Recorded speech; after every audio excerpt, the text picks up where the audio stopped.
Steeler fans, what's going on? Jeff Hartman here, editor of BehindTheSteelCurtain.com, with you with another episode of the Steelers news. If you're watching on YouTube, it's Sunday. If you're listening live on podcast form, it could be Sunday, but it's probably Monday, and that's okay. If you didn't know, let's say you're someone that always listens on podcasts, that heck, I didn't even know the Behind the Steel Curtain had a YouTube channel. We do. Go to YouTube, search channel BTSC Steelers Radio, subscribe, like, comment, enjoy the platform. And let's say it's vice versa. You are someone that watches on YouTube, you didn't know that Behind the Steel Curtain had a podcast platform. Go to iTunes, search The Standard as a Standard, and you'll get all our best shows. And we're only going to give you Steelers stuff. I've said it before on the show. I'll say it again. I can't stand sometimes when I listen to ESPN Radio, Fox Sports Radio, and all I hear about is garbage about other teams that I don't want to hear about. That's not the case with this show. All you hear is Pittsburgh Steelers, black and gold news. That's why it is the Steelers news. So let's get this thing started. What to watch for?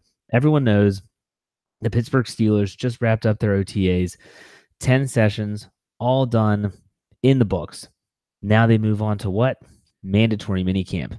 Mandatory minicamp is first, as it says, mandatory. So this is where any player that is under contract with the team, it is mandatory for them to attend.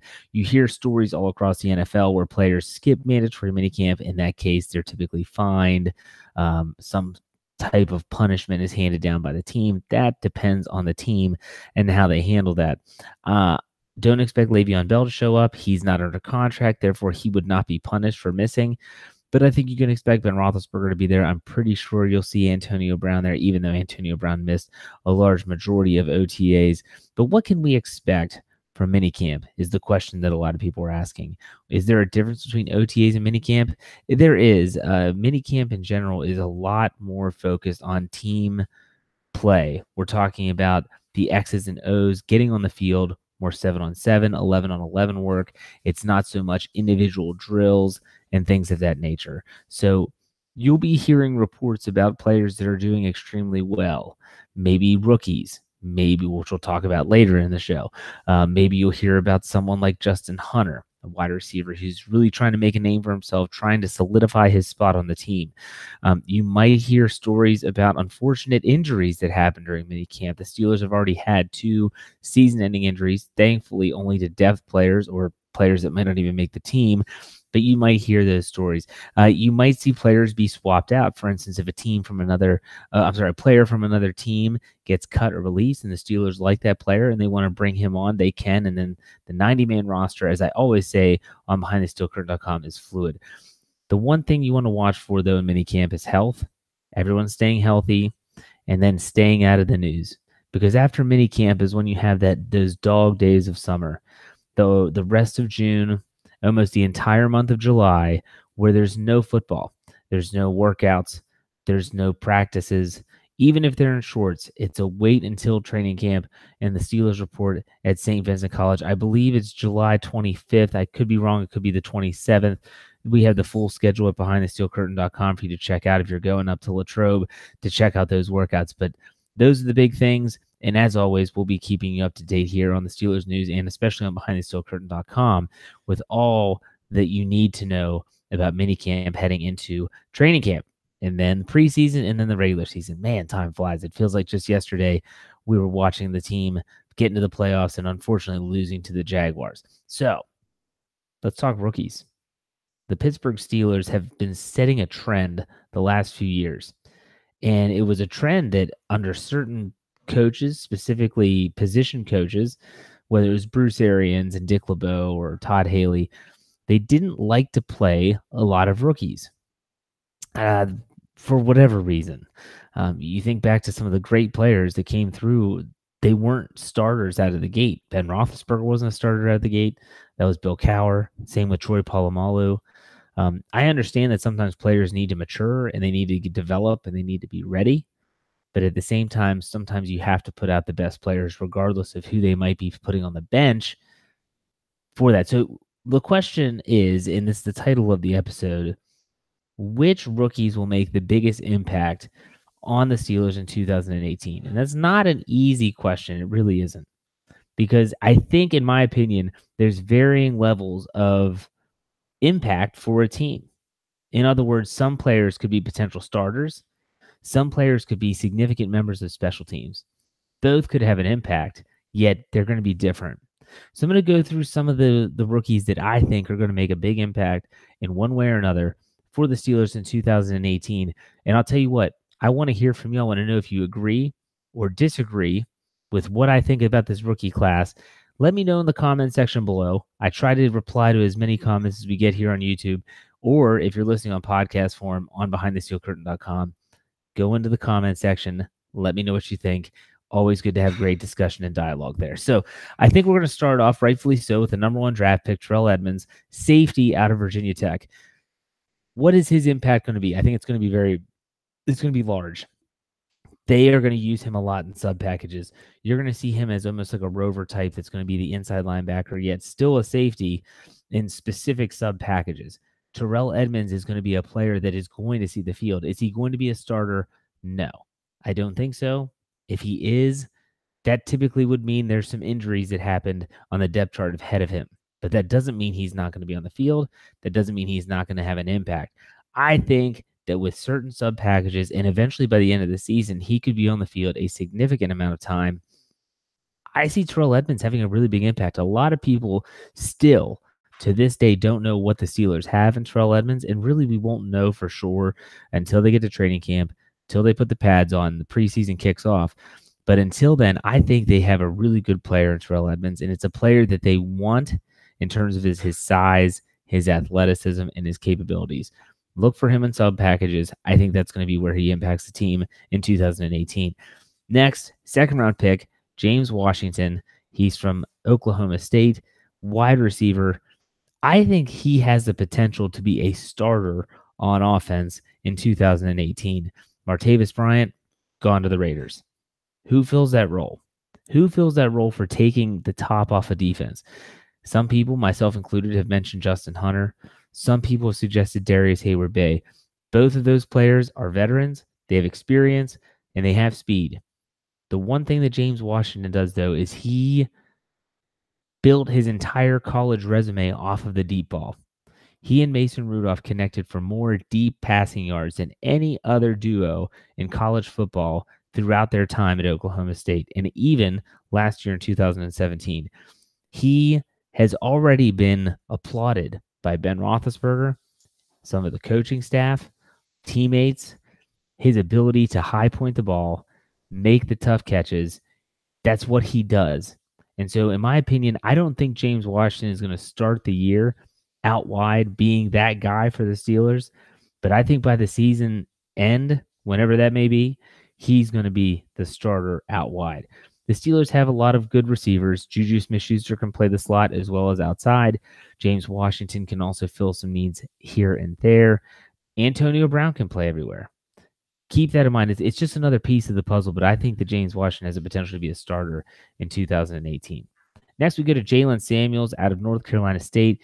This is something that Mike Tomlin refers to often with the opposition. He always calls players the Swiss Army knife because they can do it all. The Steelers finally got themselves a Swiss Army knife in Jalen Samuels. He doesn't really have one specific position. Some call him a running back. Some call him a fullback. Some call him a tight end. Some call him an H-back, and some even call him a receiver because when he was at North Carolina State, he caught the ball a ridiculous amount. He brings an added element. Now, I don't think that Jalen Samuels is going to take snaps away from Le'Veon Bell, not as a running back. Maybe as a receiver, but we know the Steelers love what Le'Veon Bell brings to the table as a receiver, so I don't think that's going to happen either. Jalen Samuels, similar to Terrell Edmunds, I think is going to have a very small, starting off the season, you have a small package of plays and packages that he's going to be able to really use his skill set. Think for a second about Jalen Samuels being in that bunch formation. They didn't run the bunch as much as they did under Bruce Arians when they had Todd Haley as the offensive coordinator. But under Bruce Arians, that's where Hines Ward thrived, in that bunch formation where they would have 3 or 4 players right over top of the tackle. Sometimes it was all receivers. Sometimes there were a couple tight ends. They really have flexibility. You put Jalen Samuels out there, you can motion him. You can put him in the backfield. You can send him out in routes. A really, really impressive tool. I'm excited to see what he does, but I think they're going to have a position for him when the season rolls around. Then you have Chukwuma Okorafor. He's the third-round tackle. I would not even have had him listed on this or have him in this discussion prior to the injury to Gerald Hawkins. Gerald Hawkins tore his quadricep in organized team activities. He's been put on injured reserve. That doesn't mean his season is over technically, but everything that you read and hear is that it's very unlikely that he plays this year. So now Chucks, as they call him, Okorafor, is in a battle with Matt Filer for the starting backup tackle spot. You hope that Chucks does not have to play. You hope that he wins the battle, but you hope that he doesn't have to play. But let's be honest, if we're saying that he's going to replace Chris Hubbard, who left for the Browns in free agency, Hubbard played a lot. Marcus Gilbert, who Hubbard filled in for the most at right tackle, missed a lot of time. He was suspended for 4 games last year. He dealt with injuries last year. There's a trend there with Gilbert, and I'm afraid that if Chucks wins this battle, he might be thrust into playing. And is he ready? We won't know until they get on the field. But I'll tell you right now, he's going to have an impact. If anything, if we've learned anything, it's that backup tackle position is not just someone that stands on the sidelines and watches. Even when Marcus Gilbert's healthy, they will put an extra tackle as a tight end, and they will obviously be able to really get that pass that they want to run the ball down someone's throat. That's when they're going to use that extra tackle. So he's going to have an impact, but he has to beat Matt Filer. They like Filer. They had him last year. It's going to be an interesting camp battle, but I think he wins it. I think he has an impact early in his National Football League career. And next we get into Joshua Frazier, 7th-round pick from Alabama. Carl Dunbar, the new defensive line coach, knows him well. He coached him at Alabama. Where did they do with him? If you look at the depth on the defensive line, the 3 that are not going anywhere, Tuitt, Hayward, and Hargrave. Tyson Alualu is there. Played great last year, I thought. Daniel McCullers is back. Not impressed with him. I don't think anyone's impressed with him, by the way. And then also, let's not forget about L.T. Walton. L.T. Walton has some versatility. He's been able to play some nose tackle, plays tackle position as well. Where does Joshua Frazier fit in this? Does he beat out someone? Is he more of a nose tackle person where he can bump Daniel McCullers, fill out that defensive rotation? I don't know. If he can make the team, I think he's going to be quality depth. I'm not sold on him making the team yet, but there's something about the fact that Dunbar coached him in Alabama and they drafted him in the Pittsburgh Steelers that tells me that Dunbar likes him enough to draft him. Didn't even say, we can probably take a run on this guy and as an undrafted free agent. Took him 7th round. I know it's just the 7th round, but still, that says something. And last but certainly not least, Marcus Allen out of Penn State, the safety. I don't see, everyone's talking about Edmonds and Allen and how they're going to be able to, the future tandem, and that might be the case. They might be the future safety tandem for the Pittsburgh Steelers, but in my opinion, he's going to be a special teams guy. But that doesn't mean he won't make an impact in 2018. I think that Marcus Allen could make a tremendous impact for the Steelers on special teams. They need a special teams guy. I mean, Tyler Matakevich is that guy right now, but Tyler Matakevich is not your atypical Steelers or any team, not just the Steelers, special teams guy that goes down the field and just makes a play. If they have anyone that's like that, the Steelers, that you would say is their special teams spark plug, it's Roosevelt Nix. Think about it. All those times he's gone down the field and popped somebody and caused a fumble. I think back to Oakland 2 years ago. It just changes the momentum of the game. I think Marcus Allen could be that guy. He's going to be a depth piece on defense with safety, but I also think he's going to be really, really good for special teams, at least in his rookie year. And if you're listening to this or you're watching this, you might be saying, well, Jeff, what about Mason Rudolph? You didn't name Mason Rudolph. He might be the only rookie that I'm actually excited about. Well, and that's because, in my opinion, if Mason Rudolph plays outside of the preseason, the Steelers are in trouble.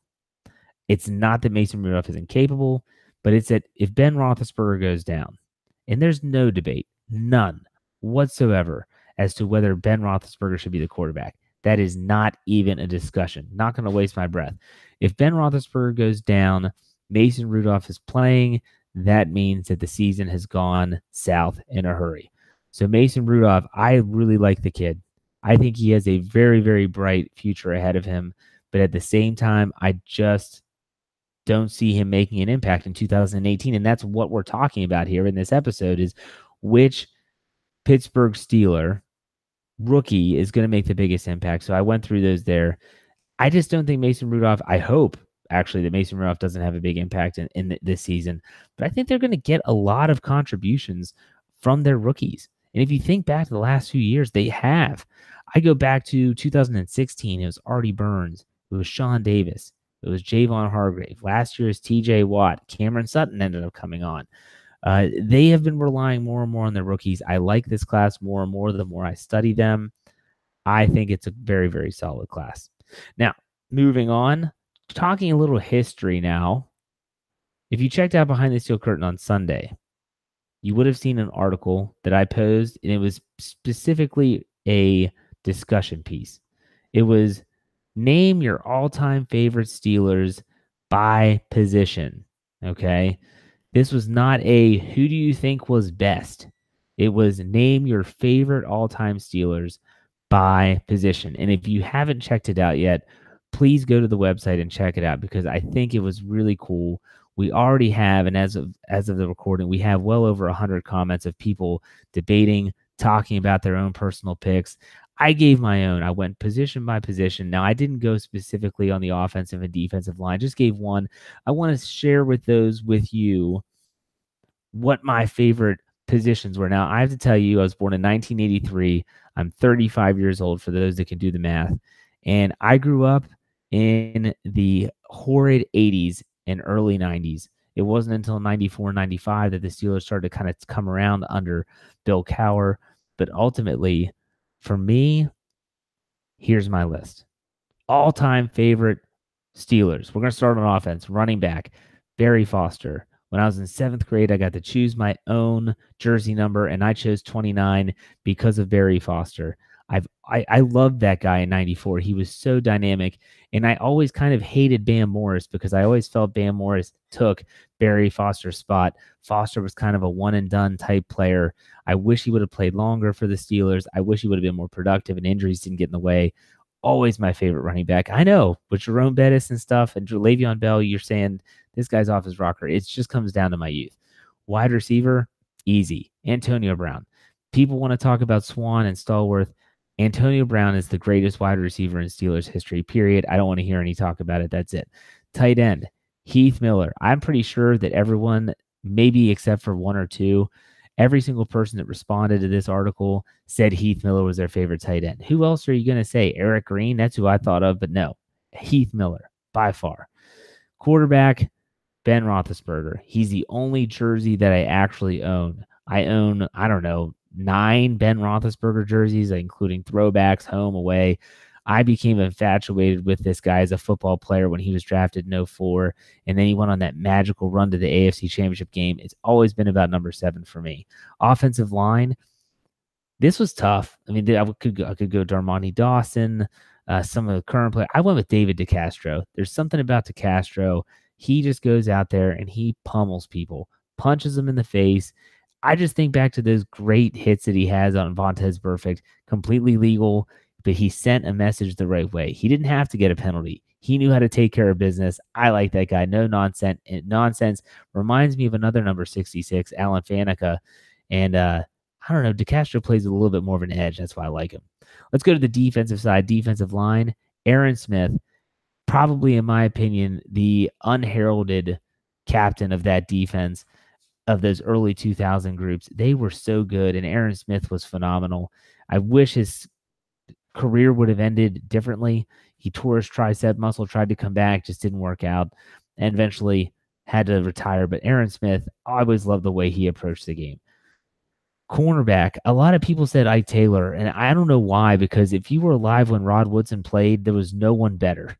Rod Woodson by far was the man. I remember when I was a kid, I had a pullover jacket. Yeah, if you remember those old starter pullovers, it said Steelers on the front, and on the back was Woodson 26. It was reversible. Those were really popular back in the 90s. I loved Rod Woodson. I used to go to Rod Woodson's restaurant on Station Square in Pittsburgh. The floor was AstroTurf. It was so cool. Rod Woodson was the man. I was heartbroken when he left. I hated when he went to the Baltimore Ravens, but he retired as a Steeler, and so I forgive him for that.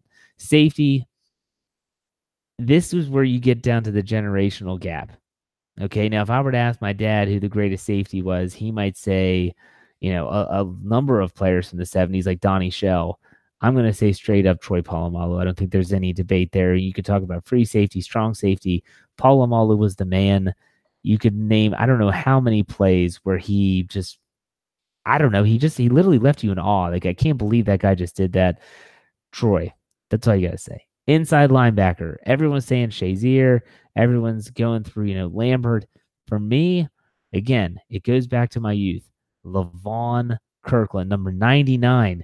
This guy looked like a nose tackle in today's football standards. He ran like a 4.5 40, chased down running backs, and boy, did he hit. That guy was amazing. Loved watching him play in the 90s. Wish he would have been around for a couple winning teams. Won a Super Bowl. That would have been awesome. Outside linebacker, Joey Porter. There's something about Peasy, man. You hated him. Other teams hated his guts. They hated him. They hated how he jawed. They hated how he walked around the field before the game with his shirt up so you could show off his abs. They hated how he just ran his mouth incessantly. I loved how he called out Jeremy Stevens in the Seahawks. I loved how he fought the Browns player before the Browns game, which led to James Harrison getting a start. I loved everything about Joey Porter. He was my favorite outside linebacker of my era. I almost went with Greg Lloyd. James Harrison leaving last year really left a bad taste in my mouth. So I went with Joey Porter. And the last one was special teams. You could pick anyone. You could have gone Gary Anderson. You could have gone Chris Boswell. Nope. I went with Antoine Randall L. As frustrating as it was to watch Antoine Randall L. spin around in circles and get tackled for a 3-yard loss, I loved watching him play. He was a great kickoff returner, great punt returner, and always made every single special teams play exciting. So again, if you haven't checked out that article, go to BehindTheSteelCurtain.com and let us know, who was your all-time favorite Pittsburgh Steelers by position? It doesn't have to be the best. Levon Kirkland was not the best inside linebacker for the Steelers, but I loved him. He was my favorite. That's what we want to know. That's what makes you a fan. I'm a fan just like you. And remember, if you're watching on YouTube, go to our channel, BTSC Steelers Radio, subscribe, give us a thumbs up. Let us know you like the content. The more you like it, the more we'll put out there, the better we'll all be. If you're not listening there, go to podcast form, iTunes, search The Standard as The Standard. Follow us there, subscribe, give us a good review, give us a good rating. Always appreciate that. And as always, BehindTheSteelCurtain.com, your one-stop shop for all Pittsburgh Steelers needs. I'm Jeff Hartman, editor. We'll see you next time on the Steelers News.